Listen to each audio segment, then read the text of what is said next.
C'est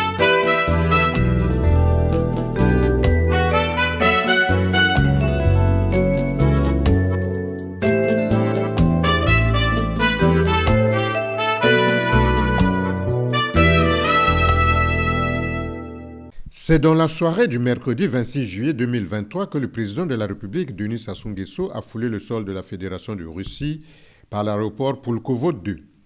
Dans la deuxième ville russe, le chef de l'État vient jouer sa partition au deuxième sommet Russie-Afrique qui traînera ses assises les 27 et 28 juillet courants.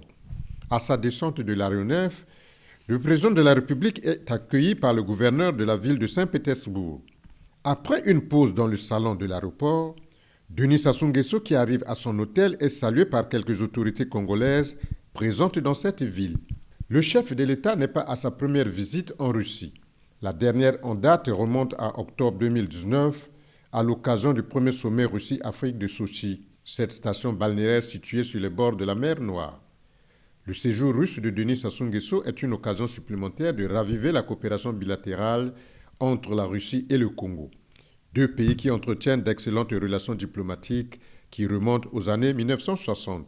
Des relations assorties de la tenue de 6 sessions de la Commission intergouvernementale mixte de coopération économique, scientifique, technique et commerciale Congo-Russie, dont la dernière s'est tenue à Brazzaville en septembre 2022. Cette coopération bilatérale est matérialisée par plusieurs accords essentiellement basés sur la formation des cadres civils et militaires. Actuellement, les deux pays sont en pourparlers en vue de la signature d'un accord intergouvernemental pour la construction de l'oléoduc Pointe-Noire-Loutété-Maluku à Brazzaville. Outre sa participation à la cérémonie d'ouverture du deuxième sommet Russie-Afrique, le 27 juillet 2023, l'agenda présidentiel à Saint-Pétersbourg prévoit notamment des entretiens en tête-à-tête avec son homologue russe Vladimir Poutine, de même que Denis Sassou Nguesso participera à une rencontre séparée sur la situation ukrainienne dans le cadre de l'initiative de paix africaine qui réunira le président Vladimir Poutine avec les chefs d'État d'Afrique du Sud, des Comores, du Congo, de l'Égypte, du Sénégal, de l'Ouganda et de la Zambie. Cette rencontre s'inscrit dans la continuité de la dite mission en juin dernier à Kiev et Saint-Pétersbourg. Denis Sassou Nguesso visitera également le gouvernement de Saint-Pétersbourg au palais Smolny, des locaux autrefois occupés par Vladimir Lénine.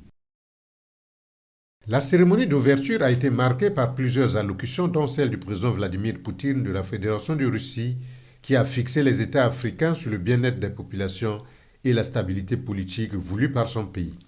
Dans son propos, Vladimir Poutine a souligné que la Russie est prête à aider les pays africains à introduire les technologies les plus avancées dans l'agriculture à travers le transfert de l'expertise dans le domaine de la production agricole.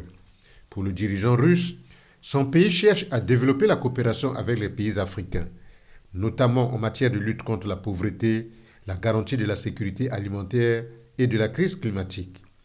La coopération avec l'Afrique a atteint un nouveau niveau ces dernières années, a-t-il déclaré, tout en soulignant que la Russie a l'intention de la développer pour booster le commerce et l'investissement et travailler ensemble pour résoudre les problèmes communs, y compris la lutte contre la pauvreté et la garantie de la sécurité alimentaire.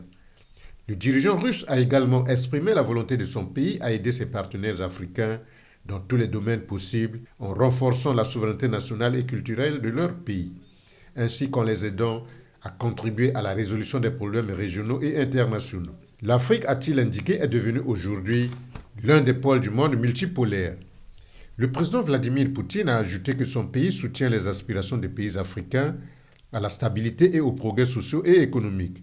Enfin, dans les prochains mois, nous serons en mesure d'assurer des livraisons gratuites de 25 à 50 000 tonnes de céréales au Burkina Faso, au Zimbabwe, au Mali, à la Somalie, à la République centrafricaine et à l'Érythrée, a-t-il souligné. Somme toute, pour le président Vladimir Poutine, le deuxième sommet et forum de coopération humanitaire Russie-Afrique marque une nouvelle étape dans le renforcement des liens entre la Russie et les populations africaines et la promotion de la coopération dans divers domaines.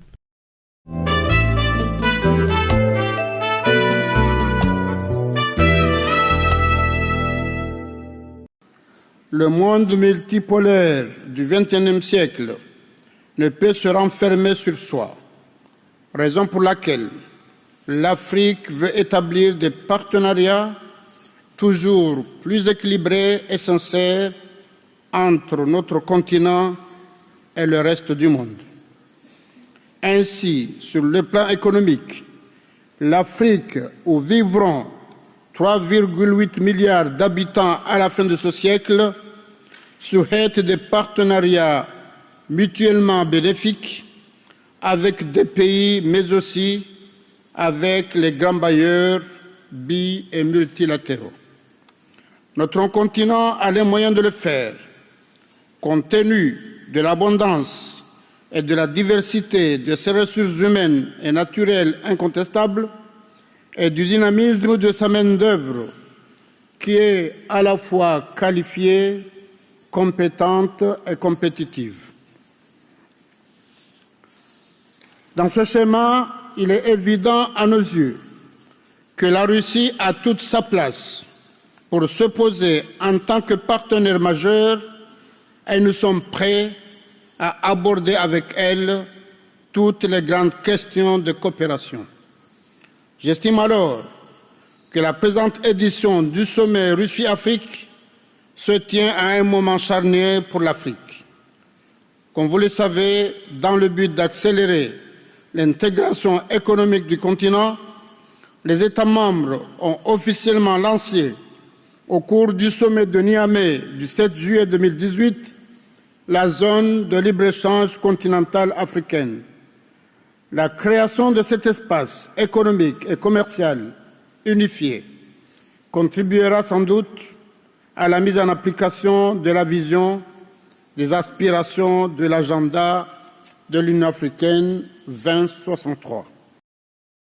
Outre ces longs échanges avec ses homologues Macky Sall de la République du Sénégal et Umaro Sissoko Embalo de la Guinée-Bissau, le président de la République Denis Sassou Nguesso a consacré son agenda du jeudi 27 juillet 2023 à la réception des investisseurs d'horizons divers intéressés par le climat des affaires au Congo. Quelques mois après ses entretiens en mai dernier à Oyo avec le président Denis Sassou Nguesso, l'homme d'affaires turc Ahmet Al-Bayart a une fois de plus rencontré le président de la République pour discuter investissement. En effet, son groupe qui entend assainir les villes de Brazzaville et Pointe-Noire s'intéresse également dans le développement du port autonome de Pointe-Noire et dans la logistique du transport ferroviaire, ainsi que dans la transformation locale des ressources naturelles congolaises. Parce que nous sommes un grand groupe qui détient en son sein une très grande société d'assainissement. Nous sommes entretenus avec M. le Président justement pour voir l'assainissement de la ville de Brazzaville et de Pointe-Noire. Et nous avons également discuté sur la question des investissements au port de Pointe-Noire, également de développer toute la logistique de chemin de fer jusqu'à Brazza et dans les autres pays. Avec le vice-président du conglomérat russe Rosatom, il a été question de la construction d'une multitude de microcentrales hydroélectriques dans les villes et villages en vue du renforcement de l'offre énergétique au Congo. Pour nous, c'est un grand honneur de pouvoir discuter avec votre présidence la construction d'une cascade de centrales hydrauliques dans votre pays. Nous connaissons bien que votre pays se trouve en bonne voie de développement. Elle se développe et elle a besoin de plus en plus d'énergie. Qu'on puisse donner une vitesse maximum à ce projet. Enfin, la délégation de la Société de Noël, qui a déjà exploré diverses pistes d'investissement en République du Congo, entend s'implanter dans le pays dans les secteurs de la santé animale, du commerce, des finances et de la logistique. Au mois de mai de cette année, nous avons visité en mission de notre organisation, la plus grande organisation à Port-Rassi de business russe. Fin mois d'avril, début mai, nous avons été en République du Congo. Pendant cette visite, nous avons discuté les différents projets de coopération entre nos deux pays. C'était des questions qui ont été relayées de questions de santé animale, les questions de commerce, les questions logistiques, les questions des finances également et les questions des investissements. À cette audience aujourd'hui, Son Excellence, Monsieur le Président, on lui a exposé tous les projets qu'on a élaborés suite à notre voyage. Et Monsieur le Président a soutenu tous ces projets pour qu'on puisse avancer. Dans la soirée du même jour, Le président de la République, Denis Sassou Nguesso, s'est rendu au site du sommet Russie-Afrique pour prendre part à la réception solennelle organisée par le président Vladimir Poutine en l'honneur de participants au sommet. Dans son propos, le président de la République a d'emblée remercié les autorités de la Fédération de Russie pour son invitation au sommet. Denis Sassou Nguesso a déclaré que les assises de Saint-Pétersbourg appellent à un ferme engagement pour la paix, la sécurité et le développement. Спасибо большое. Позвольте предоставить слово президенту Республики Конго Дени Сассу Nguesso. Monsieur le Président de la Fédération de Russie, Monsieur le Président de l'Union des Comores, Président en exercice de l'Union africaine, Mesdames et Messieurs les chefs d'État et de gouvernement, Monsieur le Président de la Commission de l'Union africaine, distingués délégués, Mesdames, Messieurs, l'accueil particulièrement chaleureux qui nous a été réservé à moi-même et à ma délégation et la satisfaction de prendre part à ce deuxième sommet Russie-Afrique m'amène à adresser mes sincères remerciements à M. Vladimir Poutine, président de la Fédération de Russie. Les thématiques de la présente rencontre appellent à un ferme engagement pour la paix, la sécurité et le développement. Chaque époque a ses générations et chaque génération a ses défis. Hier, pour l'Afrique, les défis étaient dans l'unité, de libérer le continent de la colonisation, de vaincre l'apartheid et de conquérir l'indépendance. Dans ce combat, l'Afrique avait bénéficié du soutien de l'ancienne URSS au mouvement de libération. Le tout dans un élan de solidarité appelé à l'époque l'internationalisme. Pour assumer pleinement l'indépendance, l'Afrique avait besoin d'une élite qualifiée et compétente. Aussi, l'ancienne URSS avait-elle accordé de milliers de bourses pour la formation de nombreux cadres africains. Aujourd'hui, le défi pour les générations actuelles porte sur le développement de l'Afrique afin d'assurer le bien-être des 2 milliards d'Africains attendus d'ici l'année 2050. Aujourd'hui, comme hier, dans le cadre de la libération, il s'agit d'un combat, celui du développement pour lequel l'Afrique ne peut se passer de l'accompagnement des amis, des partenaires, le monde étant devenu un village planétaire. L'on ne pourrait, par exemple, Monsieur le Président, imaginer l'industrialisation du continent sans l'électricité. Souvenons-nous du célèbre mot d'ordre lancé par un grand révolutionnaire de votre pays, selon lequel le socialisme, c'est le pouvoir des soviets plus l'électricité. Or, l'on constate qu'à ce jour, 600 millions d'Africains, je dis bien 600 millions d'Africains, n'ont pas accès à l'électricité. En outre, il ne saurait y avoir de libre-échange et libre circulation des personnes et des biens sans des voies de communication modernes,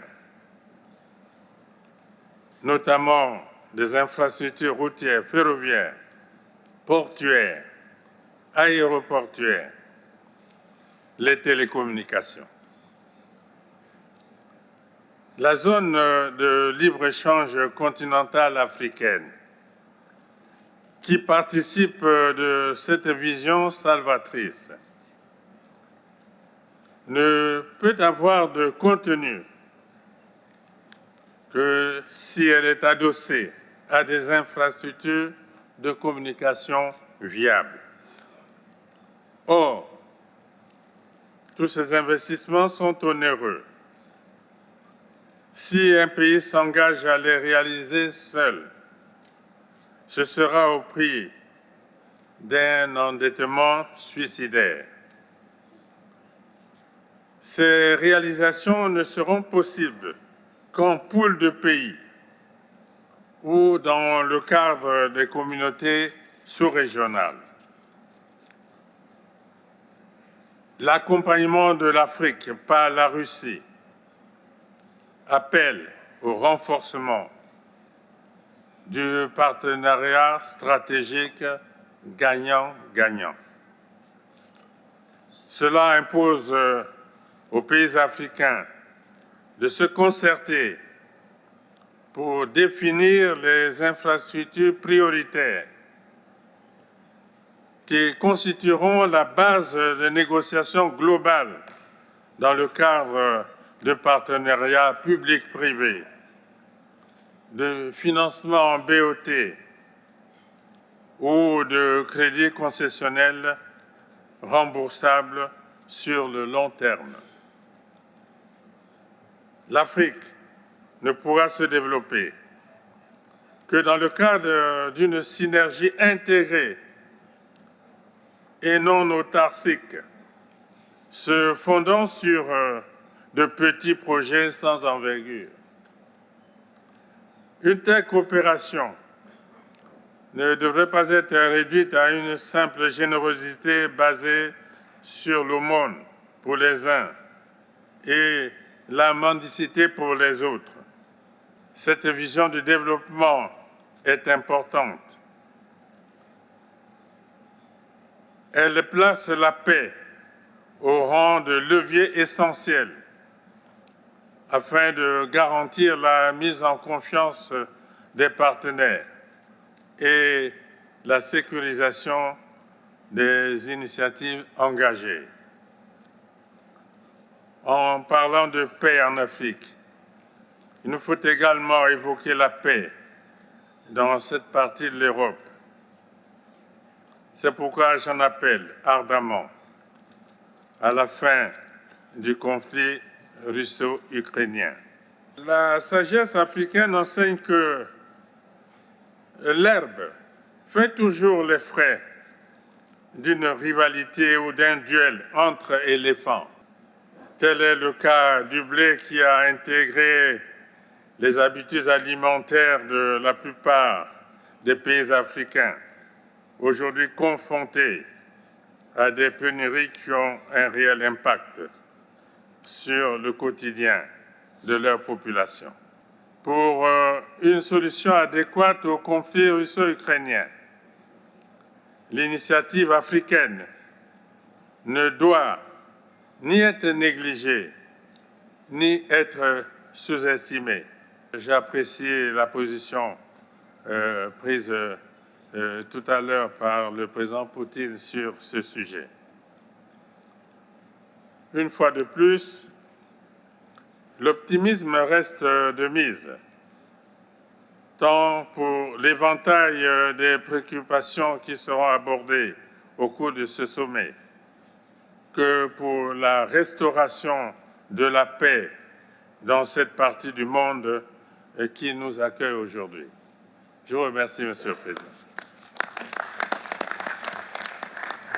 Événement majeur dans les relations russo-africaines, le sommet Russie-Afrique qui s'est tenu à Saint-Pétersbourg du 27 au 28 juillet 2023 dans le centre de congrès et d'exposition Expo Forum a baissé ses rideaux vendredi par une note d'optimisme. L'objectif affiché à l'ouverture était d'atteindre un nouveau niveau dans les partenariats mutuellement avantageux pour faire face aux défis du XXIe siècle à travers notamment le renforcement de la coopération intégrale et égale en droit entre la Russie et les pays africains dans tous les aspects, politiques, sécuritaires, économiques, scientifiques, technologiques, culturels et humanitaires. En clôturant l'événement qui a réuni 49 délégations africaines, dont 17 chefs d'État, le président russe Vladimir Poutine a affirmé sa volonté de promouvoir un ordre mondial multipolaire, juste et démocratique, et de lutter contre le néocolonialisme et les sanctions illégitimes. Les assises de Saint-Pétersbourg ont été sanctionnées par une déclaration commune prévoyant une coopération très intense dans les domaines de l'approvisionnement alimentaire, de l'énergie et de l'aide au développement. Le document appelle à créer un nouvel ordre mondial multipolaire, plus juste, équilibré et durable, s'opposant fermement à toute forme de confrontation internationale sur le continent africain. Il ressort également que Moscou aidera les pays africains à obtenir réparation pour les dégâts économiques et humanitaires causés par les politiques coloniales occidentales, incluant la restitution des biens culturels pillés. Le président de la Fédération de Russie s'est également félicité du fait que les dirigeants africains présents à Saint-Pétersbourg ont démontré leur indépendance et leur réel intérêt à développer la coopération avec la Russie.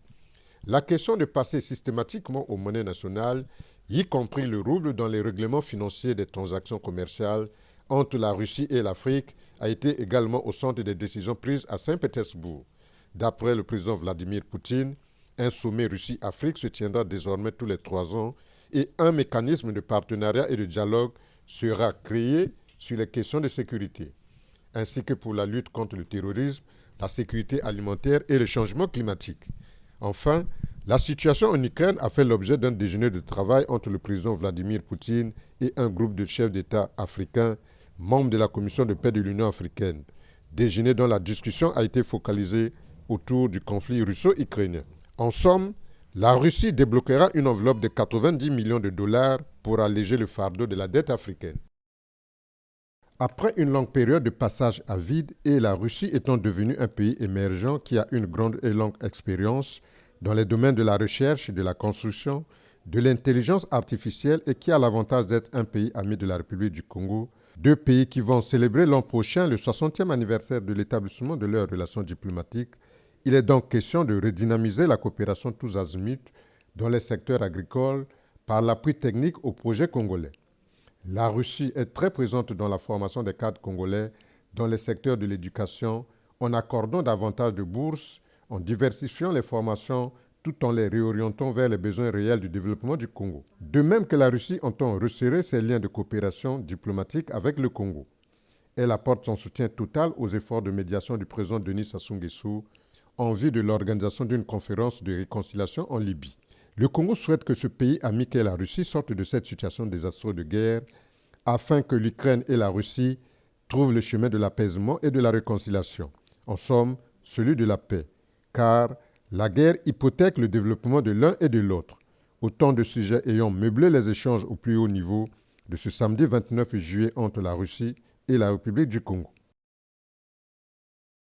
Le clou des activités liées au 2e sommet de coopération Russie-Afrique a été la parade navale qui s'est déroulée sur la Neva, ce fleuve historique de Saint-Pétersbourg, notamment à la place du Palais sur le débarcadère du Sénat, lui-même adossé à la cathédrale Saint-Isaac de Saint-Pétersbourg. Dès les premières heures de la matinée, des bâtiments de la flotte de surface et de la flotte sous-marine russe mouillaient déjà sur les eaux de la Neva. Des bâtiments sur les ponts desquels se dessinaient très remarquablement les membres de l'équipage et d'autres marins. Commencent les arrivées des autorités et autres chefs d'État invités à la cérémonie. Une salve de canons de Petropavlovski, dont le bruit déchire l'air marin de la mer Baltique, marque le début de la cérémonie ponctuée par l'ouverture des rampes du pont des Palais. Au son des cloches, en parfaite harmonie avec l'événement et escorté par des patrouilleurs, le président Vladimir Poutine arrive sur les lieux par la voie des eaux.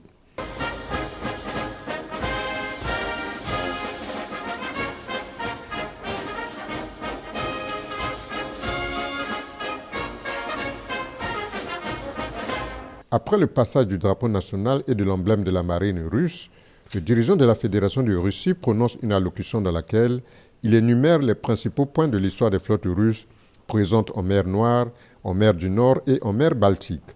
Vladimir Poutine termine son mot par un hurrah scandé en chœur par les marins. Hurrah!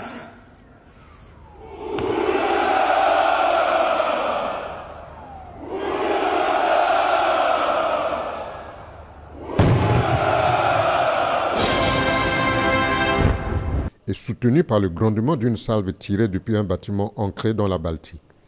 Passe ensuite un échantillon de la flotte navale russe, notamment des navires de combat de surface, des bâtiments amphibies, des bâtiments de guerre de mine et des navires auxiliaires. Le navire estampillé 791 a attiré l'attention des invités du président Vladimir Poutine par la présence d'un voilé de la première époque des conquêtes marines russes. Assis aux premières loges de la tribune, le président de la République, Denis Sassou Nguesso, qui communait de temps à autre avec son homologue russe, a eu l'insigne honneur d'assister à la démonstration de la puissance de feu de la flotte russe. Pour lier l'utile à l'agréable, le président Vladimir Poutine a convié ses homologues à une navigation sur les eaux de la Neva. À Saint-Pétersbourg, le président de la République a également conféré avec Bénédicte Oké-Orama, président d'Afreximbank. Les entretiens entre Denis Sassou Nguesso et le banquier et homme d'affaires nigérian ont porté sur l'accompagnement du Congo par cette banque à capitaux africains, notamment dans le développement de la zone économique spéciale de Pointe-Noire. You are right. President Sassou is a very staunch supporter of Afreximbank. Le chef de l'État, le président Sassou, a toujours appuyé Afreximbank et ses opérations. Chose commune, nous sommes donc venus lui rendre compte de l'évolution de l'institution et de certaines opérations. Nous avons aussi voulu profiter de ces assises du Forum Russie-Afrique pour lui rendre compte de nos investissements sur le parc industriel à Pointe-Noire et d'autres appuis que nous apportons aux entreprises congolaises. Il fallait aussi profiter de cette occasion pour revoir d'autres initiatives que la banque a dans la sous-région. Après un séjour de travail très riche dans la Fédération de Russie, le président de la République, Denis Sassou Nguesso, a quitté Saint-Pétersbourg ce dimanche 30 juillet 2023 pour une visite de travail aux Émirats arabes unis. Nous sommes ici à Saint-Pétersbourg, jadis Leningrad, plus loin encore Petrograd, la ville de Saint-Pétersbourg, au bord de la Neva.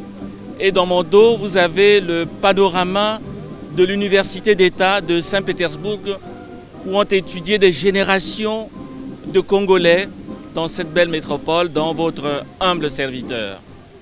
Il vient de se dérouler une imposante parade navale. Vos impressions, vous qui avez eu la chance d'étudier dans cette ville, pleine d'histoire. J'ai eu le sentiment de voyager dans le passé, parce que dans les années de jeunesse, lorsque nous étions étudiants ici, oui, on assistait souvent à ce genre de parade militaire.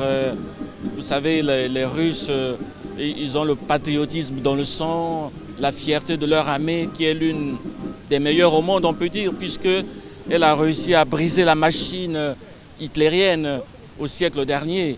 Quand vous lisez les anciens livres d'histoire sur la Seconde Guerre mondiale, vous verrez que les auteurs les plus honnêtes disent que c'est l'Union soviétique qui a gagné la guerre. Parce que effectivement, c'est l'Union soviétique qui a sacrifié près de 20 millions de ses enfants pour la liberté dont nous jouissons tous aujourd'hui. Parce que le projet nazi, c'était l'assujettissement de tous les peuples de la Terre. Évidemment, des peuples colonisés à l'époque comme le nôtre n'avaient aucune chance à leurs yeux.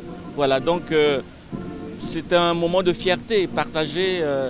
Et nous sommes ici, malheureusement, ils sont en pleine guerre. Mais notre président a exhorté le président Poutine de rechercher absolument le chemin de la paix parce que la guerre hypothèque le développement et de la Russie elle-même et de l'Ukraine et puis finalement de pas mal de pays dans le monde. Excellence, Monsieur le ministre, le président Denis Sassou Nguesso était aux premières loges de la tribune dressée pour suivre cet événement. Et on a remarqué qu'ils se sont serrés la main 3 fois de suite avec le président Vladimir Poutine. C'est dire qu'à l'issue de ce séjour de travail à Saint-Pétersbourg, ça baigne entre le fleuve Congo et la Neva. Depuis longtemps, le président Sassou est un vieil ami de ce pays, de ce peuple. Je me souviens dans les années de jeunesse où nous étions étudiants ici à Saint-Pétersbourg, il est venu en visite d'État. C'était à l'époque de Brejnev. Mais il m'a dit qu'auparavant, il était venu également ici en Union soviétique, à Saint-Pétersbourg. Il est connu des Russes, il est respecté, il est très ami avec le peuple russe. Et voilà, je ne fais qu'enfoncer une porte largement ouverte. Il jouit de la considération du président Poutine, tout le monde le sait. Tout le monde le sait.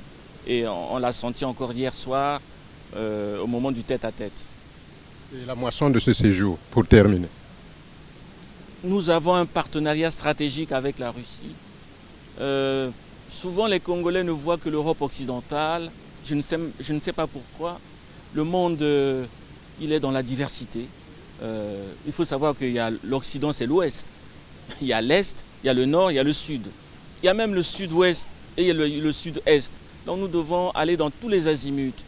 Regardez du côté du Brésil, regardez du côté des États-Unis, regardez du côté de la Chine, regardez du côté de la Russie, la France bien sûr et l'Europe, l'Italie, que sais-je encore, le Nigeria chez nous-mêmes, l'Afrique du Sud chez nous-mêmes. Donc il nous faut ouvrir notre esprit pour pas que nous soyons bornés à ne regarder que dans une seule direction. De toute façon, ce serait sans avenir. Ce serait sans avenir. Nous avons tout à gagner à coopérer avec ce pays qui est une grande puissance. Oui, qui est une grande puissance dans tous les domaines, la technologie, les nouvelles technologies, les technologies anciennes, puisque c'est une puissance industrielle, mais aussi les nouvelles technologies, l'intelligence artificielle, les fameux hackers, par exemple, pour les jeunes qui connaissent bien ces choses-là. Nous pouvons tout faire avec ce pays. De toute façon, nous avons un partenariat stratégique avec la Russie. Donc nous avons tout à gagner à former des cadres, nos enfants ici, à perfectionner nos cadres ici et à coopérer avec eux. Le président Poutine a dit qu'il n'y a aucune limite à la coopération avec la République du Congo.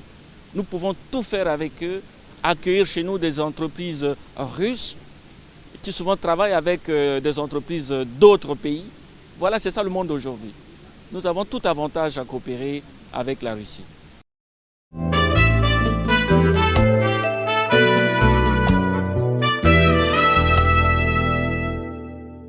Inaugurée le 5 février 2021 par le chef de l'État congolais, l'université Denis Sassou Nguesso vient de livrer au pays ses premiers licenciés, appelés soit à poursuivre leur cursus académique, soit à œuvrer sur le marché de l'emploi.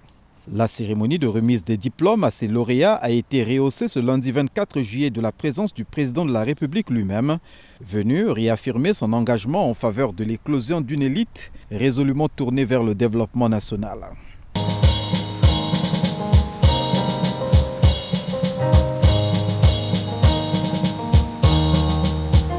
Après l'entrée de l'étendard et l'exécution de l'hymne de l'université Denis Sassou Nguesso, différents intervenants se sont relayés devant les officiels, enseignants, parents, amis et connaissances. En sa qualité de maire de Kintélé qui abrite l'université Denis Sassou Nguesso, Stella Sassou Nguesso s'est sentie honorée et a annoncé la signature d'un accord de partenariat entre la mairie qu'elle dirige et cette institution académique. Sur le plan de renforcement des capacités de notre personnel et des étudiants qui souvent se retrouvent sur le même terrain de travail en vue de lier la théorie à la pratique. À ce sujet, nous avons en étude un accord de partenariat qui sera signé sous peu. 3 ans d'existence déjà, une courte durée de vie certes, mais un important marqueur, selon le professeur Ange-Antoine Abena, président de l'université Denis Sassou Nguesso. Cette vision, en réalité, nous la devons à l'initiateur du projet de la création de cette université, qui porte légitimement son nom. J'ai cité Monsieur le Président Denis Sassou Nguesso, pour qui l'universalisme scientifique constitue un défi académique majeur des temps modernes, mais un défi arrimé au contexte national, environnemental, territorial, social et culturel congolais, et qui puisse donner du sens à cette formation. Il s'agit d'une formation très pragmatique, au regard des œuvres, pour ne pas dire des prouesses, déjà produites par nos jeunes. Une formation éclairante dont l'étudiant bénéficiaire, sorti de notre moule, puisse tracer son cap et surtout être en capacité d'appropriation des connaissances de manière à pouvoir se projeter et se positionner raisonnablement et utilement dans le monde du travail. Cela dans une perspective entrepreneuriale bien pensée et mesurée, sans pour autant attendre désespérément un emploi, notamment à la fonction publique. Tout ceci, bien entendu, est rendu possible grâce à l'éthique. Oui, éthique comme valeur. Mieux, comme l'a dit Edgar Morin, la valeur de toutes les valeurs. Voilà le profil type de l'étudiant de l'université Denis Sassou Nguesso. L'acteur de demain que nous formons au sein de cette université, que nous mettons aujourd'hui à la disposition de la nation, qui, j'en suis persuadé, assurera la relève et contribuera à la transformation de son environnement. Dans son projet de fin d'études, un de nos étudiants a mis au point une batterie pour l'éclairage de nos systèmes au niveau des résidences universitaires. C'est avec cette batterie que l'entrée du bloc réhabilité grâce à vos soins des résidences universitaires est aujourd'hui éclairée.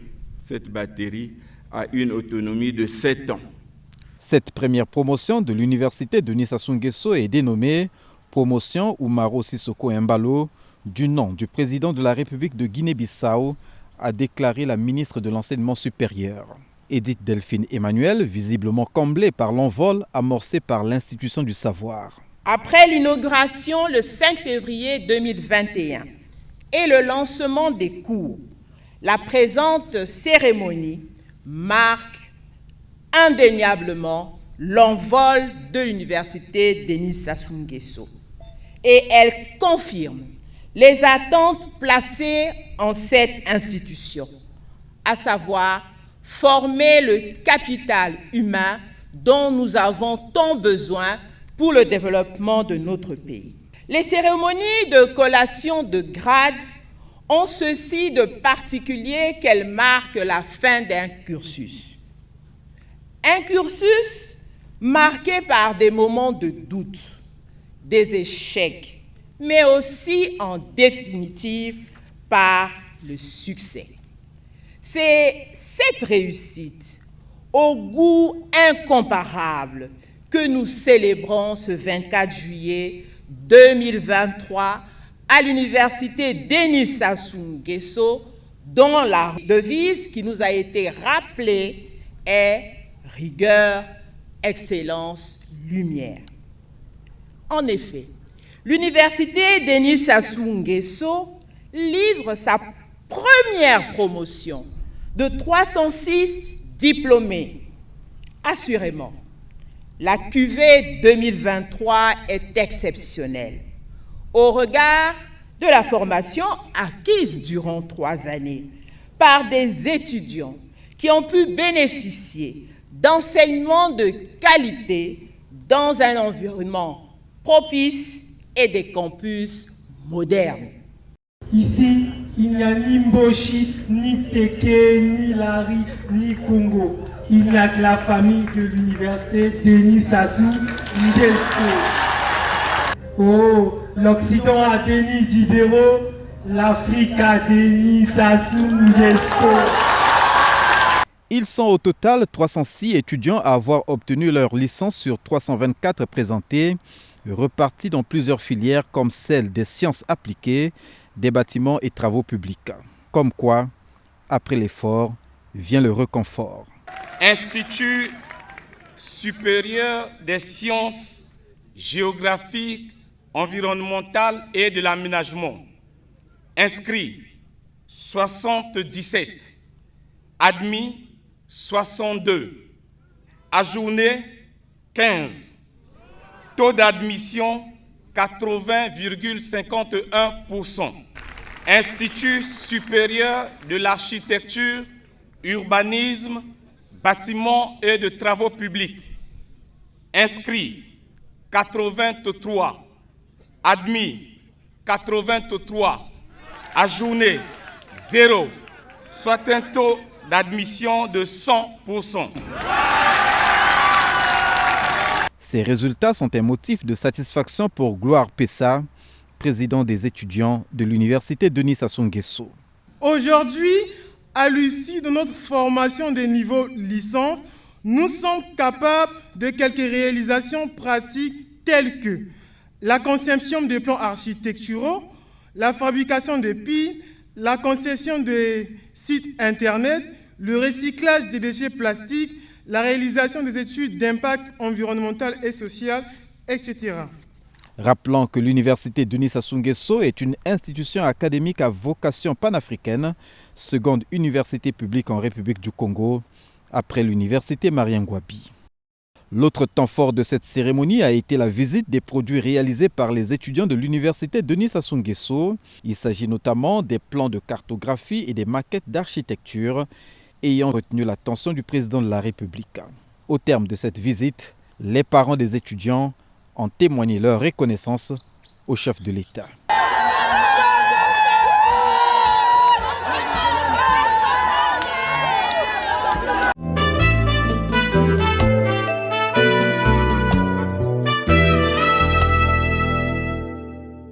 La lutte contre les changements climatiques est un défi mondial. Ainsi, Ségolène Royal, ancienne ministre française de l'Environnement, présidente de la COP 21 tenue en 2015 et actuellement présidente de l'ONG Désir d'avenir pour la planète, entend apporter une contribution significative au sommet des 3 bassins Amazonie, Bornéo-Mékong, Asie du Sud-Est, Congo, sommet qui se tiendra les 26, 27 et 28 octobre 2023 à Brazzaville.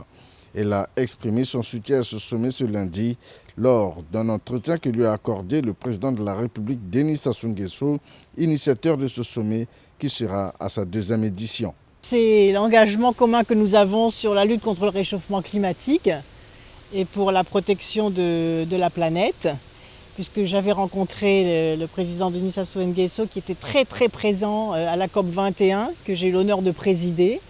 Et avec les autres chefs d'État africains, il a agi pour que nous réussissions l'accord de Paris sur le climat. Et aujourd'hui, où se prépare le grand sommet sur les 3 bassins forestiers, qui est un sujet sur la coalition forêt qui avait été aussi mise en place à la COP 21, nous avons eu l'occasion d'échanger sur en particulier la question de la justice climatique pour que les pays du Nord fassent un effort et remplissent les obligations sur lesquelles ils s'étaient engagés lors de la COP de Copenhague, puisqu'aujourd'hui encore, les promesses n'ont pas été tenues. Dans ce combat planétaire contre les changements climatiques, les pays pollueurs doivent prendre toutes leurs responsabilités. Il s'agit, devant l'urgence climatique, de réparer l'injustice constatée au niveau de la communauté internationale. Je considère qu'il y a une injustice climatique. D'ailleurs, j'ai écrit un manifeste sur la justice climatique, car les pays du Sud ne sont responsables que de 3% des émissions de gaz à effet de serre, mais ils subissent 70% des dégâts, avec en particulier la progression de la sécheresse, la désertification et donc les migrations massives de populations qui sont à la recherche de l'eau. Et donc il y a une responsabilité des pays du Nord qui ont assuré leur développement industriel à partir des énergies fossiles et qui aujourd'hui ne font pas suffisamment d'efforts. Donc c'est pour ça que la question des COP, des réunions climatiques, doivent maintenant passer des discours aux actes. Pour Ségolène Royal, le sommet des 3 bassins est un pas important vers l'adoption d'une stratégie mondiale de lutte contre les changements climatiques, une stratégie qui sera présentée probablement lors de la COP 28 prévue en novembre 2023 aux Émirats arabes unis.